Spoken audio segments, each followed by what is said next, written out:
胡宗南以選兵5000人嘅代價，攻陷咗被中共盤踞咗10幾年嘅延安。國民黨認為呢一個係對中共作戰嘅大勝利。喺攻陷延安之後，國民黨仲拍攝咗一輯宣傳短片。中外記者團的專機做了第一次的訪問延安。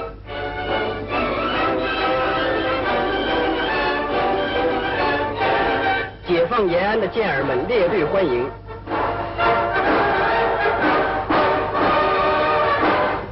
這位便是胡宗南將軍。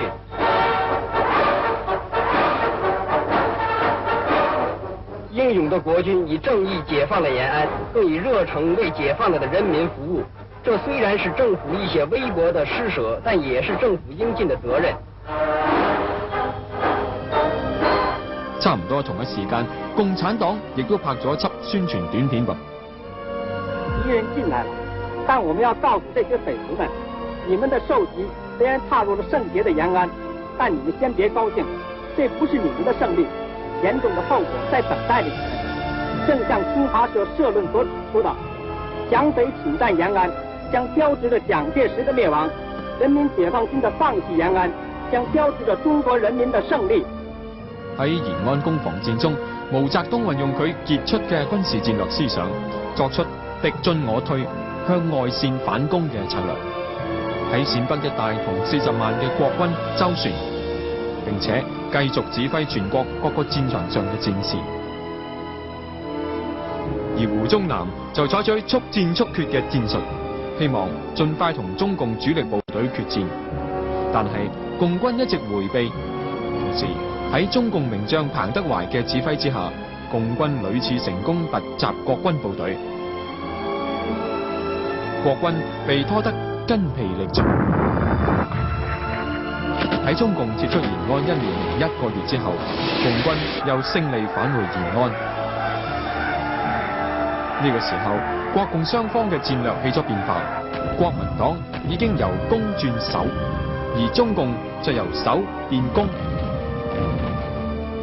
喺廣大嘅中原地區，國共雙方展開激戰。劉伯承、鄧小平率領12萬解放軍突破黃河防線，攻城略地，連戰連捷。當時劉伯承同鄧小平身負重任，貫徹執行中共中央嘅指示，下決心唔要後方，以半個月嘅行程直出大別山，部署戰略大反攻。共軍呢一個軍事部署嚴重威脅住南京同武漢嘅安全。與此同時，陳赓同謝富治兵團挺進河南西面，威逼北門潼關。另一支由陳毅同粟裕率領嘅大軍就喺山東西面，亦都頻傳捷報。喺46年7月至47年7月1年裏邊，國軍已經喪失接近60萬兵力，而共軍嘅兵力就膨脹到接近200萬。隨住共軍喺西北、東北、華東、華北各地戰場上一連串進攻勝利，國軍被迫撤返去大城市裏邊困守。國共雙方軍隊此消彼長，佢哋都等待一場決定前途嘅大決戰。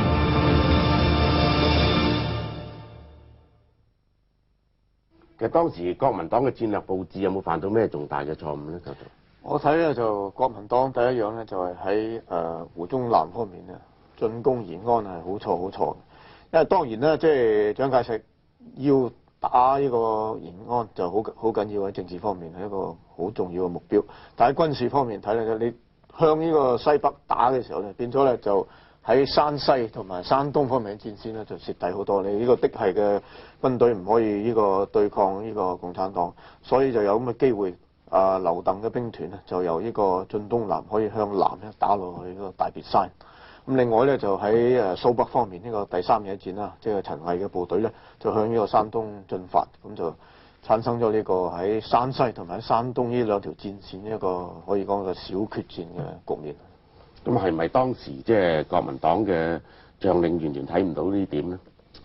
我相信當時呢亦都政治環境呢亦都有一種考量嘅。當時因為蔣先生呢，因為要講一種誠意啊，在政黨政治或者民主政治呢個呢做一個號召，因為當時呢中共呢對於醜化蔣先生係一種獨裁，一種等等啊，所以蔣先生都非常之迫切呢，希望呢能夠戰後呢建立一個憲政體系嘅，所以呢一點基於呢種政治考量呢，可能呢在戰略上係有所失誤。但係站在整個呢個政略上嚟講呢，如果呢個當時呢呢個在政治上唔係咁使到選舉總統嘅時候發生咁大嘅分裂嘅時候呢，我相信呢個問題呢都係以後發生嘅啫，亦都唔係蔣先生所意見嘅。如果當時完成一種憲政嘅改革，或者甚至到行上憲政嘅時候呢，係能夠唔會使到分裂嘅時候，我相信個局面又唔係咁睇法。咁其實山東係咪老解放區嚟嘅？山東並不是老解放區嚟嘅。佢就國民黨就有少少嘅兵力啊，就李先洲啦，就當時係偽軍嚟嘅。但係即係變咗山東主要都係新四軍呢個向北進發喺蘇北嗰度打上去，即係陳毅嗰個軍隊。其實山東只係一個好少嘅部分係屬於老解放區，大部分唔係。山西係閻錫山嘅地盤嚟㗎嘛，原本又係。原本係，但係咧即係山西可以講係共產黨嘅老巢嚟，咁變咗係呢個晉冀魯豫啦，呢個晉察冀啦，就晉西北，咁變咗有3師嘅兵力喺嗰度，咁可以講嗰個咧就係共產黨嘅老巢嚟嘅。實際上到呢個重點進攻失敗以後咧，就開始到共產黨開始呢個完全主動嘅地位喺戰場上啊。我覺得當時喺個政治形勢上邊咧，即係國民黨靠絕大軍力，但係喺呢個階段裏邊，佢冇打贏，係嘛？當然當時仲唔能講佢全輸，但係佢冇打贏，而使到國民黨軍隊能夠有所發展咧，同兩個因素都好有關係。一個因素咧就係呢個抗戰之後，國民黨嘅軍隊咧國民黨能迅速搞土地改革，解決農民呢個缺乏土地呢個問題咧，取得農民嘅支持。咁第二個因素嚟講咧就係呢個和平以後咧，當時嘅國民政府去接管淪陷區咧，嗰種使國民黨咧迅速腐敗，呢個完全取唔到呢個淪陷區人民嘅支持咧。呢個當時我喺淪陷區生活啊，咁親身經歷到嗰種非常腐敗嘅現象。咁呢個兩個政治因素咧，係促成咧國民黨喺呢個整個戰爭裏邊啊，呢個非常困難、非常被動嘅一個好主要原因。但即係初期嚟講，即係國民黨軍隊成日都揾唔到共產黨嘅主力決鬥喎。咁又唔係嘅，佢其實呢個呢個問題咧，同頭先阿黃生所講嘅有關係。因為當時話解決農村嘅問題咧，其實咧共產黨只係咧用呢種策略。其實土改嘅後嚟，我哋知道佢所謂係點樣分啲田俾農民，後來佢收翻啦。所以呢個根本佢冇解決呢個問題，佢係利用呢種策略咧，使到廣大嘅農村跟住佢走。然之後咧，就係呢個農村咧，將共產主義呢種思想咧嚟到咧，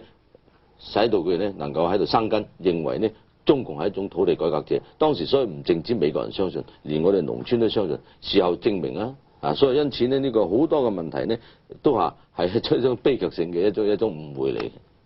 國民黨咧就當然因為當政啦，所以戰後咧好多問題嘅，譬如金融咧、經濟咧，就即係其他國家都有呢啲嘅問題，即係當政嗰啲就非常之蝕底啦。變咗你唔控制唔到大局嘅時候，你就變咗坐大咗共黨。整個時期嚟講咧，共產黨嘅軍隊咧係好主動輕裝，國民黨係包袱好重。咁好多人好多客觀因素，當然亦都有咧個主觀因素上邊咧係有戰略佈置上邊咧係有個失誤嘅地方。咁經過1、2年嘅大家嘅交手之後咧，咁雙方嘅兵力咧就產生咗變化，咁於是咧就發展到所謂決定性嘅3大戰役，決定呢個中國政權係屬於邊一個。我哋將會喺下集度介紹。解放軍喺戰場上反守為攻。喺1948年，共軍發動聞名中外嘅3大戰役，奠定解放全國嘅基礎。由於節目調動嘅關係，下個禮拜《黃土黃水》將會暫停播出。《